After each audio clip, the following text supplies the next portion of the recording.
لہذا نبی صلی اللہ علیہ وآلہ وسلم نے گوشت کے ساتھ انڈا یا دودھ کے ساتھ انڈا یا دو مختلف قسموں کے گوشت بیک وقت نہیں کھائے، یعنی مرغی ہے یا مچھلی ہے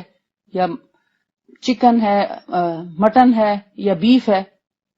تو مختلف قسموں کے گوشت جو ہیں وہ اکٹھے نہیں کھائے، بلکہ آپ کا طریقہ مبارک یہ تھا کہ ایک وقت میں ایک ہی قسم کا گوشت کھاتے اور ایک وقت میں دو طرح کے گوشت کبھی استعمال نہیں کیے۔ اسی طرح آپ کا یہ بھی معمول تھا کہ آپ کھانا بہت زیادہ گرم نہیں کھایا کرتے تھے، کھانے کی گرمی قدرے کم ہو جاتی تو پھر آپ کھانا تناول فرماتے اور کھانے میں کبھی باسی چیز نہ کھاتے۔ آپ صلی اللہ علیہ وآلہ وسلم کبھی باسی کھانا نہیں کھایا کرتے تھے، بلکہ ہمیشہ تازہ کھانا کھاتے، اور اگر تازہ کھانا نہ ہوتا اور سالن نہ ہوتا تو کبھی سرکہ، کبھی زیتون کا تیل، کبھی کھجور یا اس طرح کی مختلف چیزوں کے ساتھ کھانا پسند کرتے بنسبت باسی کھانا کھانے کے۔ رسول اللہ صلی اللہ علیہ وآلہ وسلم ایسا کھانا کبھی نہیں کھاتے تھے جس میں کوئی سڑاند آ رہی ہو یا اس کا ذائقہ نمکین ہو گیا ہو یا اس کے اندر کسی بھی قسم کی بدبو پیدا ہو رہی ہو، تو ایسا کھانا ہمیشہ ان کو ناگوار ہوتا، وہ نہیں کھاتے تھے اور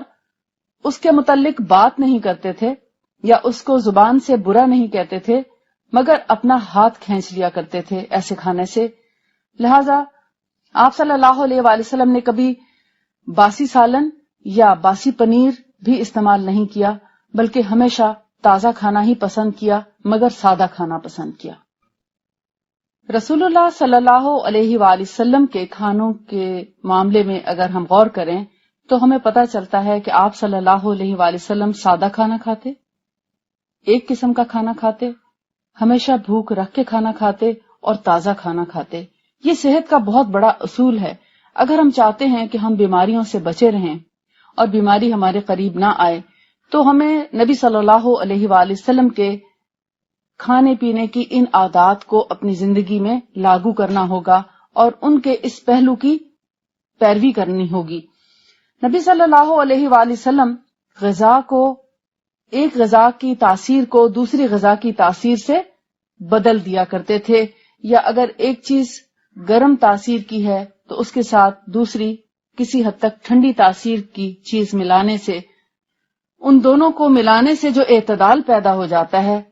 پھر اس کے بعد ان چیزوں کو استعمال کرتے۔ مثال کے طور پر ککڑی آپ سمجھتے ہیں، جیسے کھیرا یا ککڑی،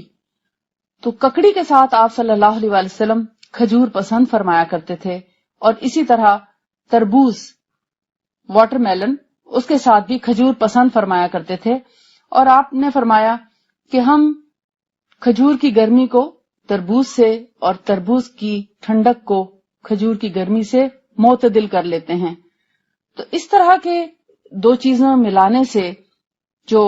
آپس میں حرارت اور برودت کا مرکب ہوں یا گرمی کی تاثیر اور سردی کی تاثیر لیے ہوئے ہوں، دونوں کو ملا کر معتدل بنا کر کھانے سے انسانی صحت پر بہت اچھے اثرات مرتب ہوتے ہیں اور انسان کی طبیعت میں خوشگواری پیدا ہوتی ہے، ہاضمے کا عمل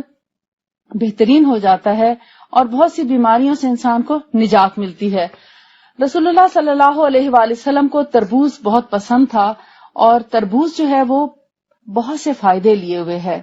ڈی ہائیڈریشن کو کم کرتا ہے، تربوز میں جو پوٹیشیم پایا جاتا ہے اس سے بلڈ پریشر کو کم کرنے میں مدد ملتی ہے، اور اسی طرح اس کے اندر کیلوریز کم ہوتی ہیں، پانی کی مقدار اس کی زیادہ ہے اور کیلوریز کم ہیں، اس لیے جو لوگ ویٹ کانشیس ہوں یا اپنا وزن کم کرنا چاہتے ہوں ان کے لیے بھی تربوز ایک اچھا پھل ہے۔ پھر ایستھما، آرتھرائٹس اور ریموٹائڈ آرتھرائٹس کے سمٹمز کو بھی یہ کافی حد تک کم کرتا ہے۔ تربوز مختلف قسموں کے مارکیٹ میں ملتے ہیں۔ جو نبی صلی اللہ علیہ وآلہ وسلم جیسا تربوز پسند کرتے تھے، اس کی پہچان کچھ اس طرح سے ہے کہ اس کی جلد سبز ہوا کرتی تھی، یعنی رسول اللہ صلی اللہ علیہ وآلہ وسلم جو تربوز پسند کرتے تھے وہ گہرے سبز رنگ کا ہوتا، اور اس کے سائڈ پہ ایک طرف سفیدی اور پیلاہٹ کا ایک نشان ہوتا تھا، جس سے پتہ چلتا ہے کہ یہ تربوز اپنی بیل کے ساتھ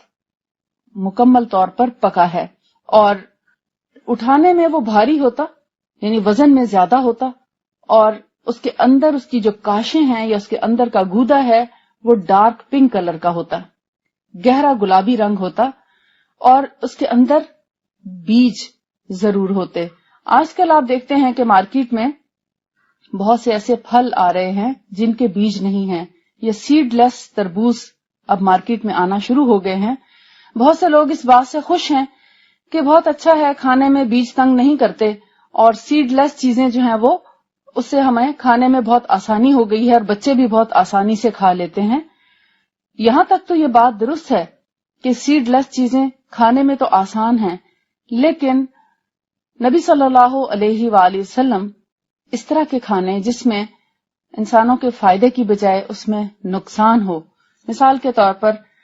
اب آپ جینیٹیکلی ماڈیفائڈ چیزیں آنا شروع ہو گئی ہیں جس کے